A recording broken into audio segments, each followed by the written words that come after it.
for Karupar is such an ancient devata. There are so many sampradayas who worship him in so many different ways. So I've mentioned before that he is seen as Bhairava Amsha in certain sampradayas, right? He is a protector.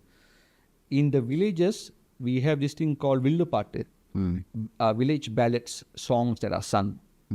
And in those village traditions, he is seen as the secret son of Lord Ram, Shri Ram. But to my knowledge, Ram had only two sons, Love and Kush.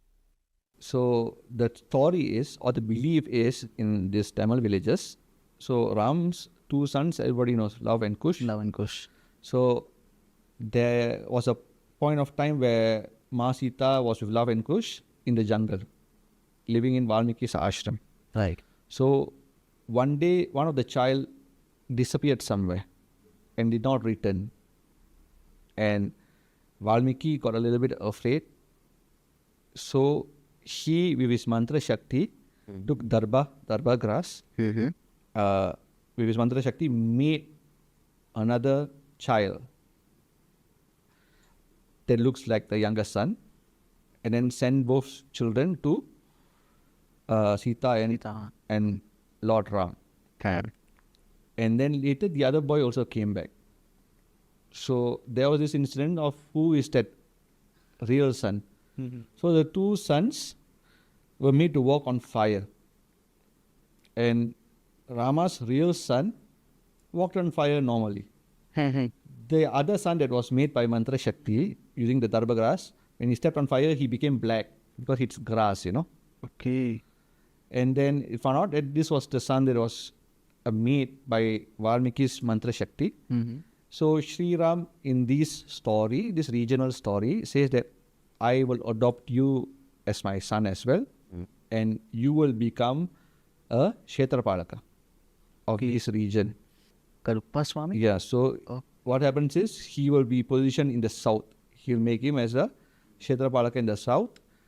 Then, you always protect this region, and anyone who comes without permission, you stop them.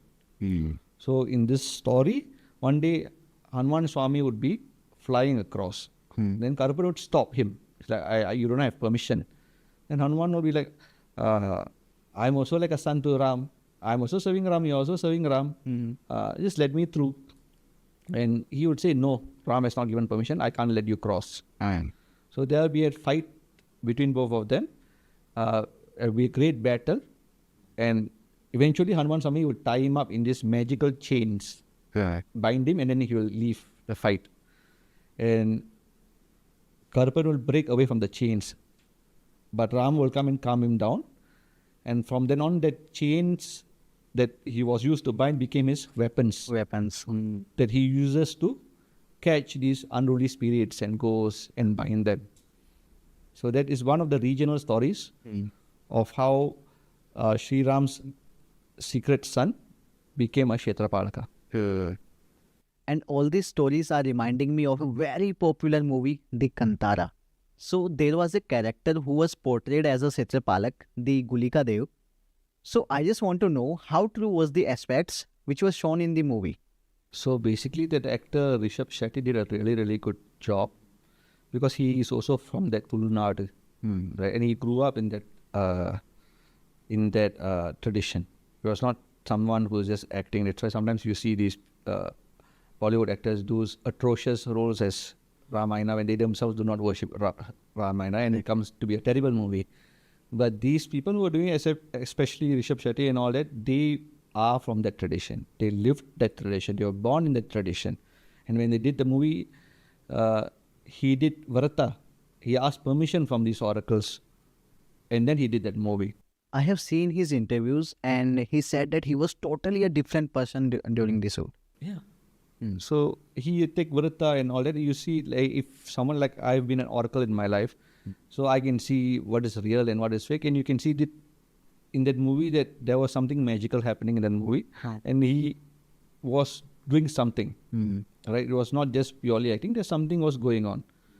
So it was a very accurate portrayal. Okay, that is accurate. Yeah, it's very accurate, and also that part where there's two devatas, Panjuli and Gulika Dev. Gulika Dev. Right?